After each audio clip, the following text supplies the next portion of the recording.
Barangay LS 91.1 Podcast. Barangay LS 91.1 Podcast. Ang drama ng buhay, ang drama ng barangay. Radyo, nobela. Barangay LS 91.1 Forever. Kasama niyo po si Mama Ganda live na live sa programang Radyo Nobela. Si Mama Ganda sa Radyo Nobela. Minsan nagiging kalaban ng karelasyon mo ang nakaraan mo. Minsan siguro natatakot na baka nga naman magkaroon ng katuluyan ang iyong nakaraan. Ikaw dapat mo nga bang pangambahan ang nakaraan ng iyong minamahal? Sabay-sabay po nating tunghayan ang kwento ng ating kabarangay na si Jimmy dito sa Radyo Nobela. Radyo Nobela. Radyo Nobela.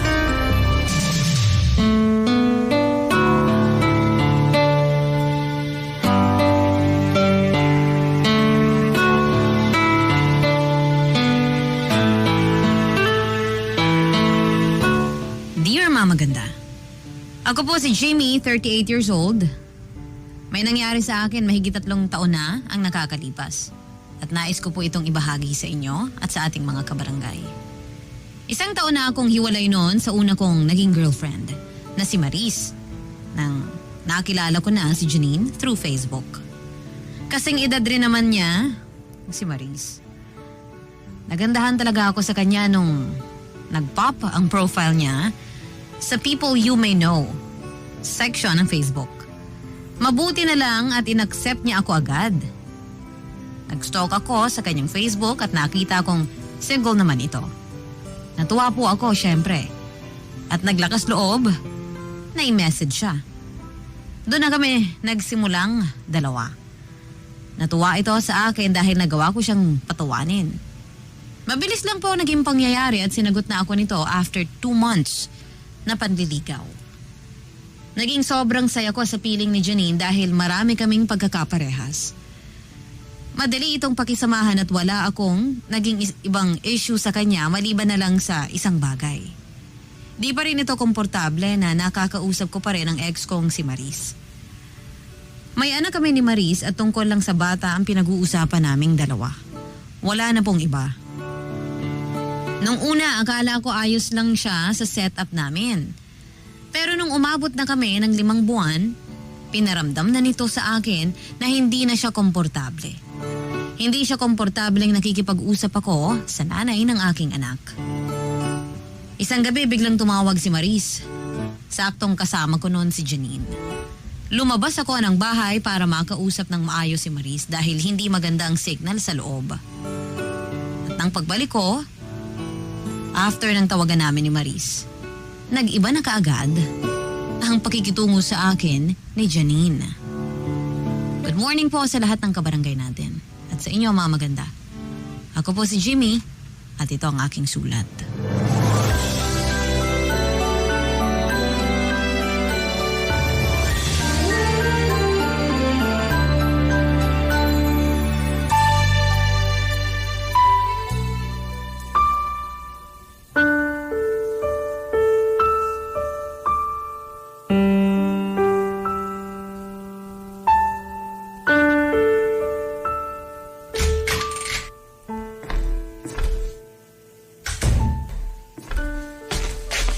Sorry medyo natagalan yung tawag.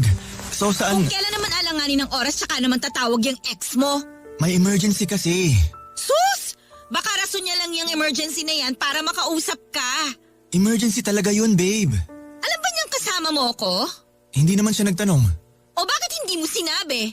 Diretso na kasi agad yung usapan namin tungkol sa anak namin eh. Baka naman ginagamit lang niya yung anak niyo para makausap ka niya, ha? Grabe naman yan. Ang tagal na naming hiwalay. Nakapag-move on na kaming pareho sa relasyon namin bago pa kami maghiwalay eh. Sinasabi mo lang yan para utuin ako. Promise ko sa'yo, tungkol lang sa bata yung pinag-usapan namin. Malay ko ba kung totoo yung sinasabi mo, lumabas ka pa. Parang ayaw mong marinig ko yung usapan niyo eh. Alam mo namang mahirap ang signal dito sa loob, di ba? Kaya ako lumabas. Ay, huwag ka naman magselos kay Maris. Wala na akong planong balikan yun. O paano siya? Anong paano siya? Paano kung gusto pa niya magkabalikan kayong dalawa? Nako, imposible yun. Siya nga tong unang nawala ng feeling sa aming dalawa eh. Pwede kasing bumalik yung feelings lalo't matagal din naman kayo nagsama at may anak pa kayo. 2 taon lang naman kami nagsama. Kung di ko naman siya nabuntis, baka di rin naman kami tumagal ng ganun. Ay, ang hirap maging komportable sa ganung sitwasyon. Forever ka nang connected sa kanya dahil sa anak ninyo. Sorry ha, pero ito lang kasi talaga yung nararamdaman ko eh. Pasensya ka na kung ganito yung naabutan mong sitwasyon ko. Nasabi ko naman sa'yo to nung nagde-date pa lang tayo, di ba? Kasi akala ko okay lang ako nun eh. Nung nakikita at narinig ko na kayong magkausap, parang nasasaktan ako. Wala ka nang dapat ikabahala. Tapos na kami. 1 taon pa lang kayong hiwalay. May chance pa rin na magkabalikan kayo. Ay nako, kahit hiwain pa yung siko ko at patakan ng kalamansi, di na ako babalik dun. Masaya na ako sa'yo eh. Paano kung nagkahiwalay tayong dalawa? Sigurado ako babalik ka doon. Kung magkakahiwalay man tayong dalawa, di pa rin ako babalik sa kanya. Mamumuhay na lang ako mag-isa. Magiging sugar daddy na lang ako kapag senior citizen na ako. Huwag mo na ako ipilit sa kanya, ha? Huwag kang mapraning sa kanya. Ako na nagsasabi sa'yo, di na kami magkakabalikan nun. Ay, sana nga no. Sana nga talagang totoo yan. Napakalma ko naman noon si Janine. Akala ko noon, yun huling beses na mapapraning ito tungkol sa naging relasyon ko kay Maris. Nung tumagal nga, basta may makita lang ito o magpapaalala sa mga naging kwento ko tungkol sa relasyon namin ng ex-girlfriend kong si Maris. Mababad mood na ito. Nahirapan akong lambingin ito sa tuwing napapraning siya kay Maris. Nakaramdam na rin ako agad ng pagod sa totoo lang. Di ko naman siya maiwan noon. At napagtiyagaan ko pa rin dahil mahal ko na po siya, maganda eh. Kaya nagtataka ako kung bakit pakiramdam niya may natitira pa akong pag-ibig sa aking ex-girlfriend. Tulad na lamang nung minsan, habang tulog ako ay hinalungkat nito ang Facebook ko. Nag-stalk siya ng mga pictures at post ko. May nakita itong isang litrato ni Maris sa profile ko. Di ko yun nabura noon dahil sobrang luma na. Ginising pa ako nito para pag-usapan namin kung bakit may mga pictures si Maris sa Facebook ko. Nainis ako noon. Dahil nasa kahimbingan po ako ng pagtulog. At ginising lamang ako para sa bagay na hindi naman talaga ganoon ka-big deal.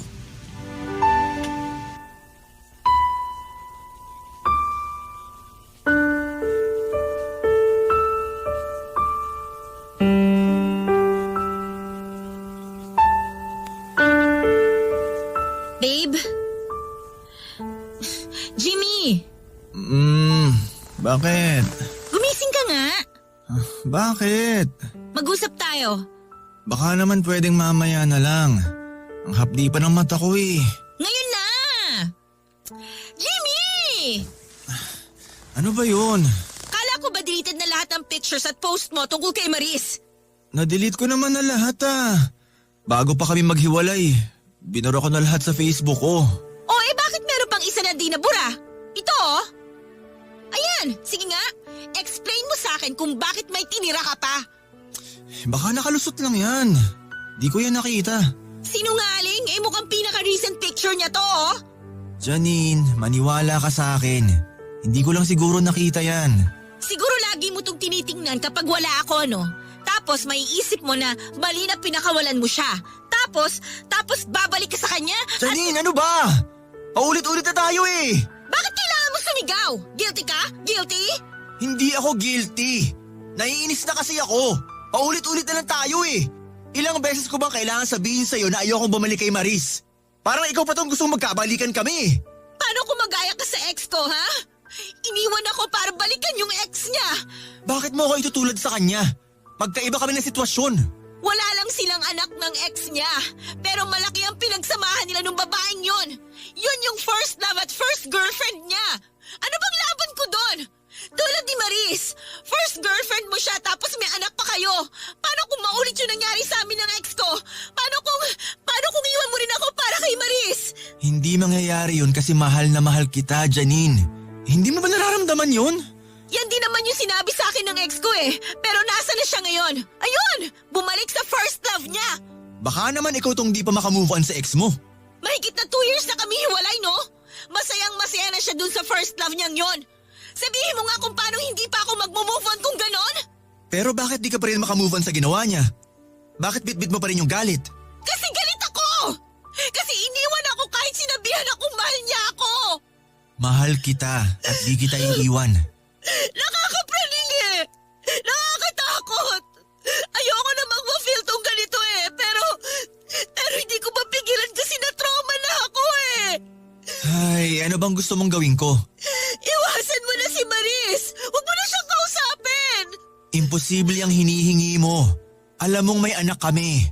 Kailangan namin mag-usap. Ipadaan mo sa magulang niya o kaya sa kakilala niya kung may bilin ka para sa anak ninyo. Pwede naman yun, di ba? Janine. Mukhang hindi mo kaya eh, no? Hindi mo kayang hindi makausap si Maris! Ay, gagawa ko ng paraan. Promise? Oo.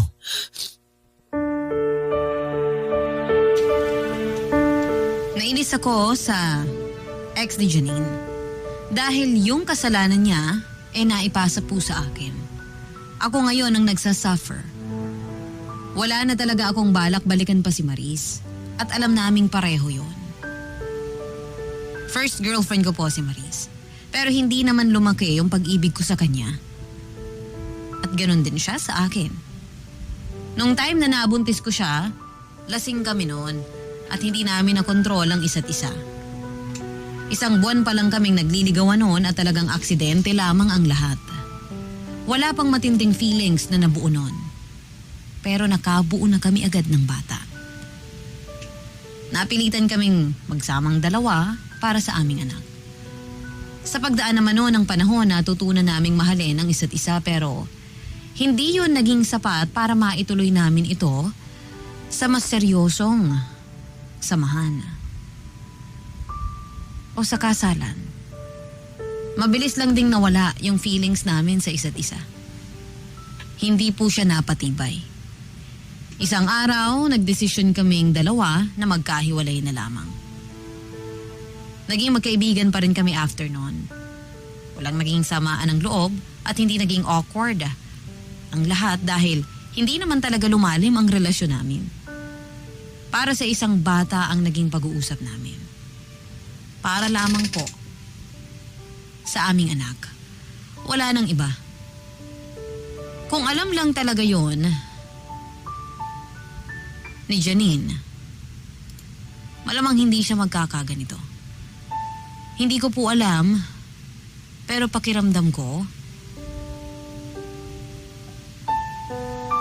mahirap nang maipaunawa kay Janine na wala na po talaga akong nararamdaman.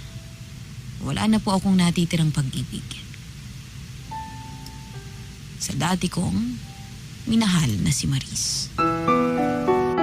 Barangay LS 91.1 Si Mama Ganda sa Radyo Nobela.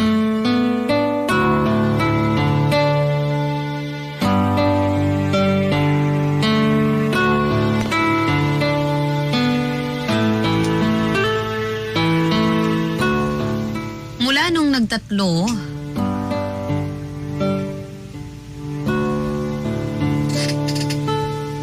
na kami sa karakter na aming ginagawanapan ngayon sa chapter ng buhay ko, si Maris at si Janine. Nahirapan na po akong balansehin. Mula po kasi nang nagtalo kami ni Janine dahil sa litrato ni Maris, naging madalas na ang away naming dalawa. Na-stress ako ng sobra kapag inaaway ako nito at nakakaramdam ako ng guilt tuwing napapasama ko ang loob niya. Dahil nga sa ayoko nang pasamain pa ang loob ni Janine, kinausap ko na si Maris para sa arrangement namin para sa aming anak. Pinag-isipan ko ang bawat sasabihin ko dahil alam ko na hindi nga sapat na rason si Janine para putulin ko ang koneksyon namin. Naisip ko na nga lang na bilang babae siguro mauunawaan ni Maris si Janine. Hiniling ko nga lang na sana matulungan nung history ni Janine sa kanyang ex yung pagpayag ni Maris sa mga sasabihin ko. Nagtungo ako sa bahay ni Maris para personal siyang kausapin. Binilin nga sa akin ni Janine na i-text ko na lang yung sasabihin ko. Napraning na naman ito dahil alam niyang magkikita kami ng ex ko. Ayaw niyang personal kong sabihin sa kanya ang plano ko. Umuo na lang talaga ako noon para hindi na mauwi sa pagtatalong usapan namin.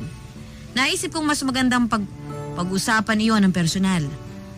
May respeto pa rin naman ako sa nanay ng anak ko at maayos naman ang pinagsamahan namin. Nagulat si Maris nang mapagbuksan niya ako ng pintuan dahil hindi nito inaasahan ang pagdalaw ko sa kanilang bahay.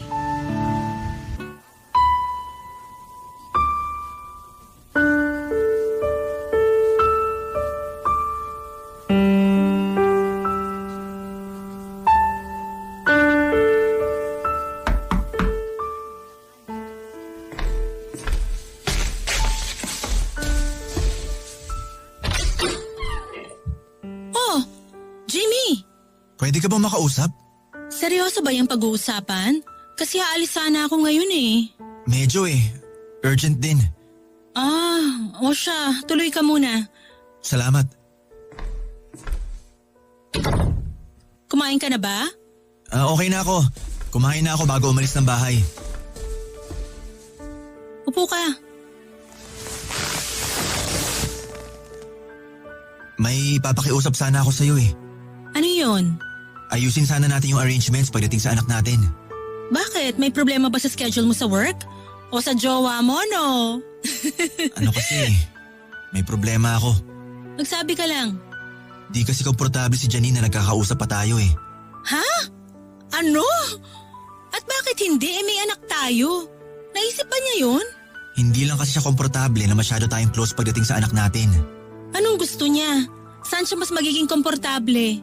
Trip ba niya yung magkaaway tayo para di na siya mag-isip ng masama? Iba rin yung Janine na yan, ha? Di pa lang siguro siya nakakapag-adjust sa sitwasyon natin. Ilang buwan na kayong magkarelasyon, siguro naman nakwento mo na lahat tungkol sa atin. Oo, nasabi ko na lahat. Tapos di pa rin siya kampante. Ano bang iniisip niya? Iniisip ba niyang magkakabalikan pa tayo? Oo ewan ko ba ron? Ano ba naman yan? Tayo, magkakabalikan? Ano ba naman siya? Mas malaki pa yung posibilidad na tumanda akong dalaga kaysa magkabalikan tayo. At alam mo yan. Nasabi ko na nga rin na malabo na tayo. Sinabi ko sa kanya na kaya lang tayo nag-uusap para sa anak natin. At di pa rin siya kumbinsido. Grabe naman kapraningan ng GF mo. Saan mo ba kasi nakilala yan? Ay, di ko naman kasi masisi. Na-trauma dun sa recent ex niya eh. Iniwan siya nung lalaki para balikan yung ex. Kaya siguro nag-iingat lang ngayon. Nag-heal pa. First love din kasi. First na relasyon kaya paunti-unti yung proseso ng recovery niya. Ay, kasalanan ng iba, tayo ang mag-a-adjust. Iba rin. Kaya nga bilang mas malawak yung pag-unawa natin, tayo na lang ang mag-offer nun sa kanya. Tayo na lang mag-adjust. Oh, anong plano mo? Plano ko sana, parents mo na lang yung kausapin ko tungkol sa anak natin. At tayo, as in parang di magkakilala, ganon? Hindi naman. Ang ano lang kasi, Hindi mo ba naisip na pwede rin siyang bumalik sa ex niya? Pwede niya rin piliin yung ex niya over you. Naisip mo ba yun? Hindi. Gano'n na sila katagal na hiwalay? 2 years ata. At kampante ka na pag bumalik yung ex niya hindi siya sasama ron. Ako ang mahal niya. Masabi pa kaya niya yan kapag nagkita sila ng ex/first love niya? Oo naman. O, bakit parang di ka confident sa sagot mo? Basta, final na yung decision ko. Ano man yung kailangan ng anak natin, ipaabot mo na lang sa parents ko at ganun din ako sa parents mo. Ay, okay. Enjoy kayo ng GF mo sa bagong arrangement natin sa bata.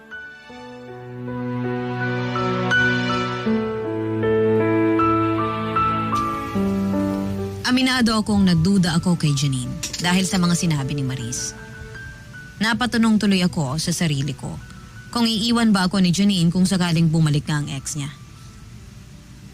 Natanong ko rin kung totoo nga kayang nakapag-move on na ito at ginagawa lang niya ba akong rebound. Ang daming tanong na pumasok sa isipan ko matapos ang pag-uusap namin ni Maris. Para ma-clear lang ang lahat sa akin, kinausap ko siya para matapos na ang lahat ng tanong sa isipan ko. Inaya ko ito sa bahay para manood ng movie pero sa totoo lang, ang gusto ko, makapag-usap kami ng masinsinan. Never ko kasing inalam ang tungkol sa kanila ng ex niya. Kaya naisip kong oras na rin siguro para makilala ko ang past ni Janine para mas maging kampante na ako. Nasa kama na kami noon. Nakita kong excited siyang manood ng pelikula. Nag-alangan tuloy ako magtanong sa kanya dahil baka masira naman ang mood nito. Yun nga lang, alam ko noon na kailangan ko nang simulang alamin ang nakaraan niya. Kung yun ang paraan para ma-plansya na namin ng tuluyan ang aming kasalukuyan.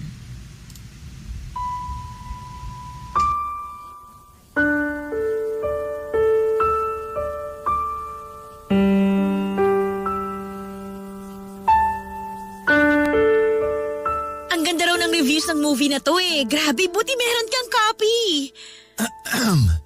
Pwede bang mamaya na natin panoorin yan? Bakit naman? Kanina pa ako excited na mapanood to eh. May gusto lang sana akong pag-usapan. Pwede naman sigurong mamaya na lang after ng movie, no? Hindi naman ako matutulog eh. Kailangan na kasi natin pag-usapan to. Tungkol ba saan? Tungkol sa ex mo. Sa inyo. Oh, bakit bigla-bigla naman yata yung pagtatanong mo tungkol sa aming dalawa? Wala ba akong karapatan? Ikaw nga inalam mo yung simula hanggang dulo namin ni Maris eh. Kasi nakakaduda. Ganon din ako sa'yo para lang malaman mo. Pinagdududahan mo ang ex ko? Yung ex kong demonyo na yon? Nakakaduda kasi yung galit mo sa kanya. May galit pa eh. Para talagang di ka pa naka-move on. Sino bang makaka-move on kagad dun sa ginawa niya? Pero naka-move on ka na ba sa kanya? Oo naman! Hindi lang ako maka-move on dun sa ginawa niya. Wala ka ng feelings para sa kanya? Malamang wala na. Magkakaroon pa ako ng feeling sa ganong tao? First love at first boyfriend mo siya. O ano naman ngayon? Hindi ganon kadaling kalimutan ang unang taong nagparamdam sa'yo ng pagmamahal at nagparanas sa'yo ng relasyon. Madali lang kalimutan yan kung ginago ka naman. Tsaka mahigit 2 years na nga kami hiwalay, di ba? Kailan mo siya huling nakita? Nung nagkahiwalay kami. Kailan mo siya huling nakausap? Nung nagkahiwalay rin kami. Ay, ayoko mapraning pero paano kung isang araw magkita kayo ulit? Pipiliin mo pa rin ba ako? Oo naman. Mahal kita at nakaraan ko na siya. Bakit ako pipili ng taong pumili ng iba? Pangahawakan ko yung sinabi mo ha. Panghawakan mo lang. Wala akong balak na balikan yung gagong yon. Ikaw talaga ang mahal ko. Hindi kita iiwan.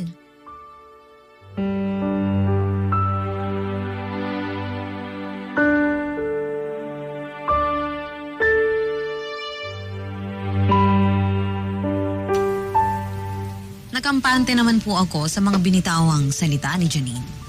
Naisip kong wala naman pala akong dapat ipangamba sa sitwasyon niya sa kanyang ex. Sinara ko na po ang posibilidad na iiwan niya ako at babalik sa ex niya. Nasabi na rin naman niya, in love ang ex niya doon sa ipinagpalit niya kay Janine. Nasabi rin niya na mas masaya at mas komportable siya sa piling ko kaysa sa roon sa kanyang nagaraan. Natuwa ako dahil parehas kami ng nararamdaman. Wala naman po akong ibang pipiliin eh. Paulit-ulit ko siyang pipiliin. Kaya nga sinakripisyo ko ang friendship namin ni Maris para lang sa kanya. Dahil seryoso ako at panatag na si Janina ang gusto kong makasama. Kwento ni Janine na 5 taon silang naging magkarelasyon bago nag-decide yung ex niya na bitawan ang relasyon nila at bumalik sa kanyang ex. Tulad ni Janine, first love din nung ex niya yung binalikan nito. Di na nilaban pa ni Janine ang relasyon nila. Dahil akala niya babalik daw ito ng kusa, pero hindi yun nangyari. Naawa ako sa kanya nung pinagpatuloy niya ang kanyang kwento sa kanyang ex. Na-trauma ito at mas naintindihan ko na kung bakit gano'n na lamang ito kapraning pagdating sa relasyon namin ni Maris.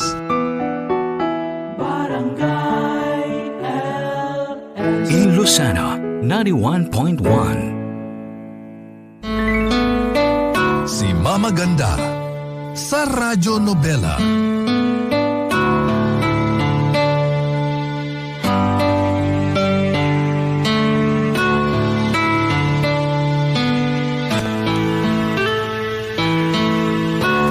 Para sa relasyon namin ni Janine, pinili kong iwasan na talaga si Maris. Nagkaroon ng sama ng loob sa akin si Maris pero alam naman ito kung bakit ko ito ginagawa. Hiniling ko na lang na sana balang araw ay maintindihan niya ang aking sitwasyon. Lahat ng kailangan ng anak namin pinadaan namin sa ibang tao. Nahirapan kami sa ganoong sitwasyon dahil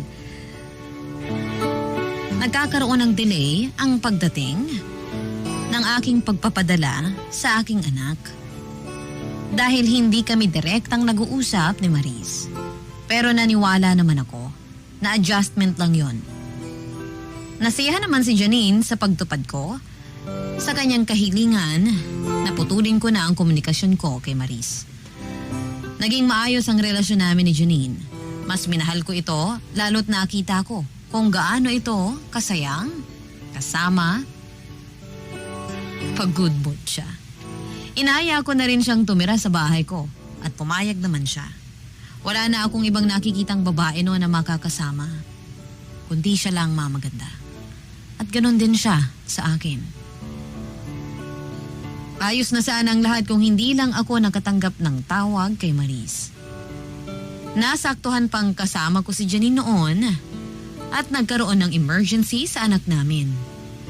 Nabahala si Maris pero mas nabahala si Janine dahil muli na namang pumasok sa eksena namin ang ina ng aking anak.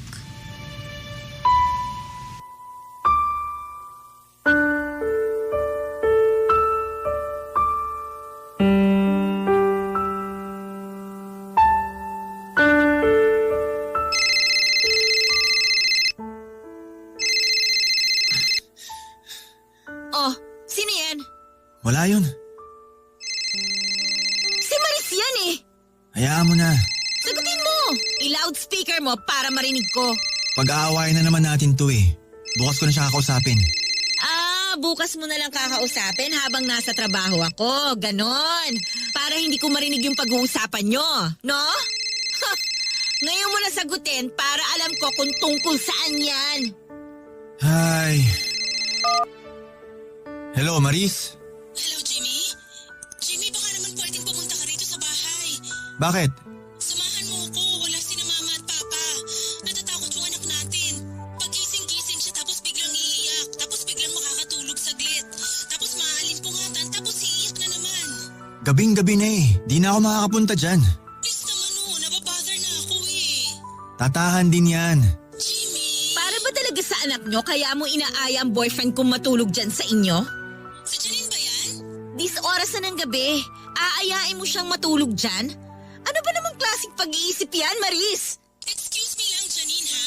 Ginagawa ko to para sa anak namin at hindi para agawin sa iyo ang boyfriend mo. Baka nga ginagamit mo lang talagang dahilan ng anak mo para puntahan ka dyan ng boyfriend ko. Anak namin! Anak namin ang boyfriend mo! Huwag kang masyadong praning, Janine! Sino hindi mapapraning sa pinapagawa mo sa boyfriend ko? Papupuntahin mo dyan ng ganitong oras para matulog? Para sa anak namin!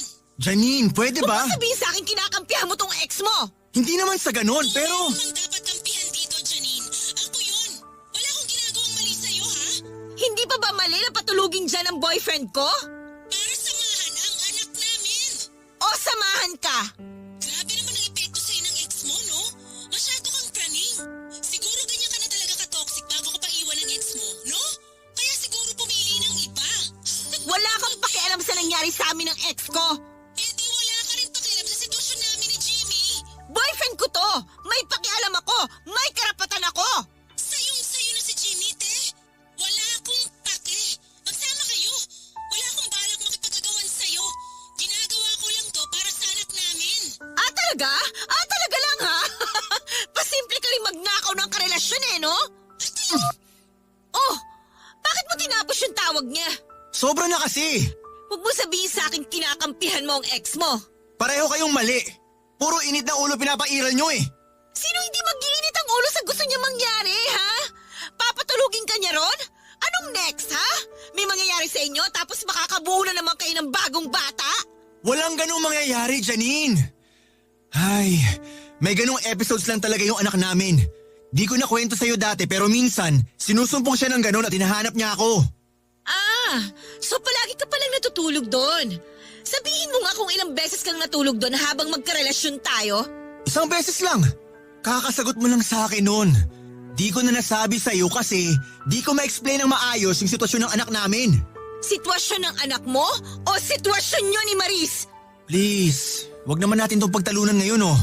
Nasistress na ako sa nangyayari sa anak ko eh. So pupunta ka nga doon. Kailangan ako ng anak ko. Paano ako? Paano yung nararamdaman ko? Ako naman yung hindi makakatulog sa kakaisip kung ano yung nangyayari habang nasa iisang kwarto kayo ni Maris. Hindi kami nagtatabi kapag natutulog ako ron. Ako lang ang katabi ng anak namin. Tapos may sofa sa kwarto. Doon natutulog si Maris. Paano ako makakasiguro doon, ha? Bahala ka nga dyan.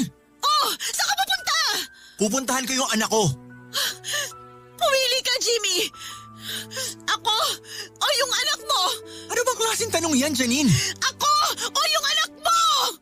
Mag-usap tayo bukas sa umaga pagbalik ko. Jimmy! Jimmy, sandali! Hindi naman sa hindi ko pinili si Janine. Kinailangan ko lang talagang puntahan ang anak namin ni Maris dahil alam ko ang ganoong sitwasyon nito. Di naman nagsinungaling si Maris. Sinamahan ko ang anak ko at hindi ako natulog, masiguro lang na maayos ito. Bandang 7:00 na ng umaga nang umuwi ako sa bahay at nadatnan kong wala si Janine. Kinuha nito lahat ng kanyang mga kagamitan.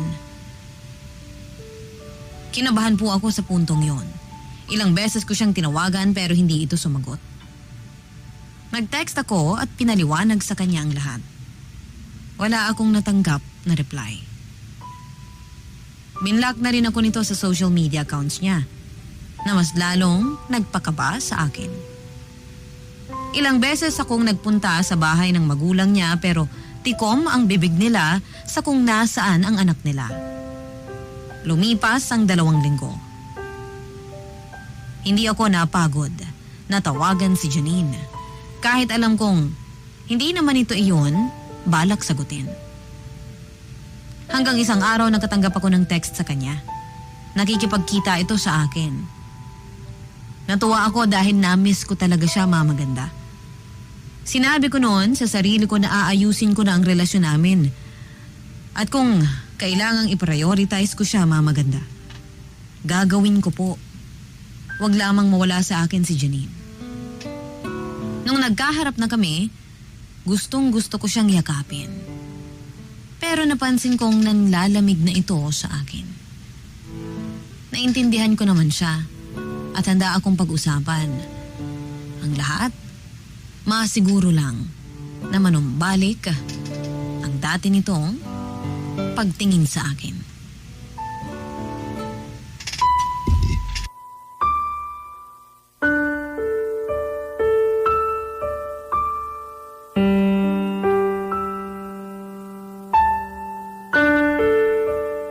Mabuti naman at nakipagkita ka na.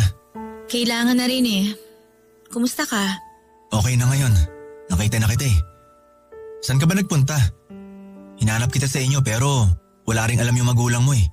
Nagpakalayo-layo lang ako. Kailangan ko mag-isip-isip. Gusto ko lang mag-sorry sa'yo dahil sa nangyari nung huling nagkita tayo. Para saan? Alam kong nasaktan ka nung di kita sinagot kung sinong pipiliin ko sa inyo ng anak ko. Sana maintindihan mo. Anak ko yun eh. Pero di naman ibig sabihin nun na di kita pinipili. Pero nagawa mo naman. Kinailangan ko lang puntahan yung anak ko. Kahit sinabi ko sa'yo na wag, di ba? Anong gusto mong maramdaman ko habang andun ka at magkasama kayo ni Maris? Walang nangyari sa amin ni Maris. Ni hindi nga kami nag-usap eh. Natulog na agad siya pagkarating ko. Ako lang ang katabi ng anak namin. Ang hirap paniwalaan eh. May kopya ako ng CCTV sa kwarto nilang mag-ina. Ipapakita ko sa'yo. Walang putol, walang edit. Hindi nga ako natulog eh. Binantayan ko lang yung anak namin. Wala na akong pakialam. Bakit naman ganyan yung mga sagot mo? Sa pangalawang beses, hindi ako ang pinili. Sinabi ko naman sa'yo yung sitwasyon, di ba? Kung di kita pinili, wala ako dito ngayon para kausapin ka. Hindi ako mag-aaksaya ng oras para tawagan ka oras-oras para makapag-usap lang tayo.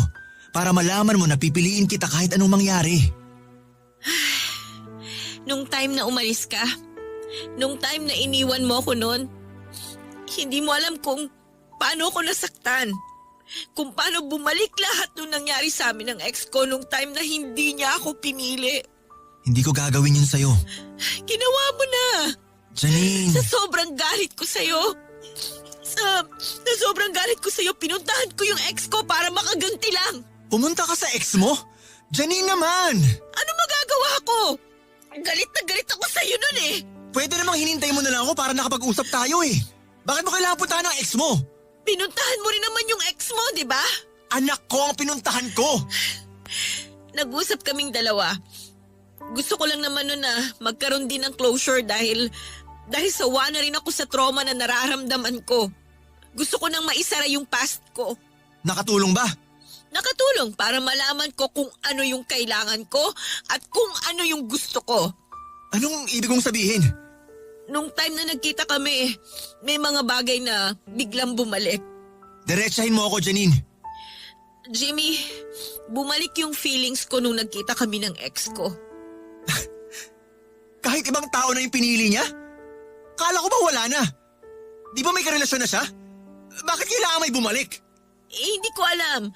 Hindi ko rin maintindihan. Basta nung nakita ko siya, naramdaman ko na meron pa rin. Nung nakita ko siya, inaasahan kong galit yung babalik pero hindi eh. Yung magagandang alaala namin yung bumalik. At ang sarap balik-balikan yun habang kaharap ko siya. Pero may karelasyon na siya. At tandaan mo, yun ang pinili niya, hindi ikaw. Hiwalay na sila. Nalaman kong after 2 months na nagkabalikan sila, nagkahiwalay din. Kasi alam niyang mali. Alam niyang ako yung gusto niya talaga at nadala lang siya nung nakaraan nila. Kung ikaw ang pinili niya nun, bakit di siya agad bumalik sa'yo? Kasi binla ko na siya sa lahat ng pwedeng paraan para makausap niya ako. Lahat ng kaibigan, pamilya ko tumulong para hindi na ulit mag-cruise yung landas namin. Naniwala ka talaga sa mga sinabi niya? Naramdaman ko kasing totoo nung nakaharap ko na siya eh. Nadadala ka lang ng emosyon mo. Hindi mo na siya mahal, di ba? Ako na yung mahal mo, di ba? Baka naman nadala ka lang ng pinagsamahan niyo. Pwedeng ganun yun eh. Yan din ang inakala ko nung una pero iba eh. Nagsay ako sa kanya ng ilang araw at dun ko napatunayan na mahal ko pa rin siya. At ganun din siya sa akin. Pero iniyon ka niya para sa iba. Tandaan mo yan. At pinagsisisihan niya na yon. Nangako siyang kahit anong mangyari sa mga susunod, ako ang pipiliin niya. Eh di ba ganun din yung sinabi mo sa akin? Ako yung pipiliin mo lagi kahit bumalik pa siya? I'm sorry, Jamie. Biglaan kasi lahat ng mga nangyari eh. Hindi! Hindi biglaan yan! Matagal nang andyan yan! Ayaw mo lang aminin sa sarili mo! Siguro nga. Tapos ako tong pagdududahan mo na babalik kay Maris? Siguro kasi may parte sa sarili ko na alam kong pwede kong gawin yun sa'yo eh. At ginawa mo na! Pinili mo na yung ex mo, di ba? I'm sorry, Jamie. Sa ngayon, ito lang ang pwede kong sabihin sa'yo. Sana maintindihan mo ako balang araw. Hindi. Hindi ko maintindihan kung bakit nagawa mo sa akin to. Kung bakit sa isang iglap, yung taong hindi ka pinili ang biniligan mo. Hindi ko maintindihan. Ayoko maintindihan. Ang kapal ng mukha mo. Magsama kayo.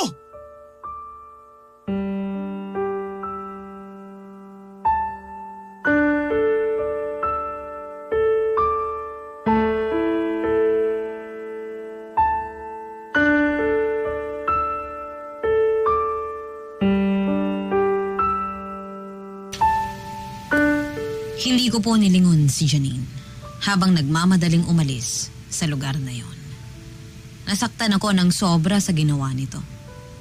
Nagawa ko pang sisihin ang sarili ko noon. Inakala kong ako yung mali dahil iniwan ko siya para puntahan ang anak ko. Pero mas masahol pa pala ang ginawa nito sa akin. Nainis ako sa sarili ko dahil nagawa kong sirain ang magandang samahan namin ni Maris para lamang magamot ang trust issue ni Janine, pero habang ginagawa ko yon, ako naman pala ang sinusugatan nito. Ilang taon ang nakalipas mula nung nangyari ito at tuwing binabalik-balikan ko, Mama Ganda, aminado akong may galit pa rin sa aking puso.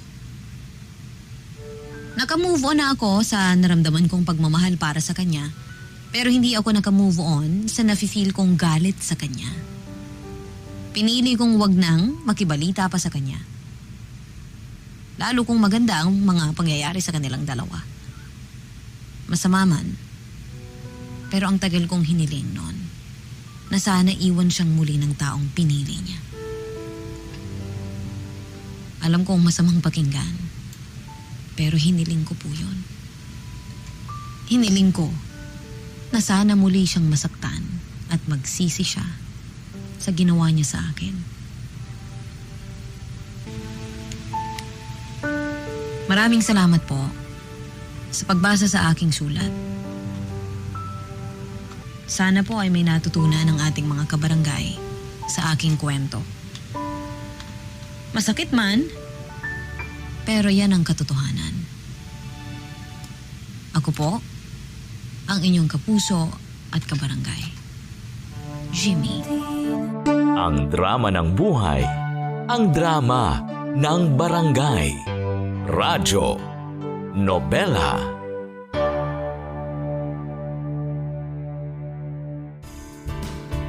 Hello mga kabarangay! Nagustuhan mo ba ang itinampok na kwento natin ngayon? Huwag kakalimutan na i-follow ang Barangay LS Nari 1.1 Podcast at ang iba pa naming social media accounts. Huwag din kakalimutan ang pakikinig sa Barangay LS Nari 1.1 Forever!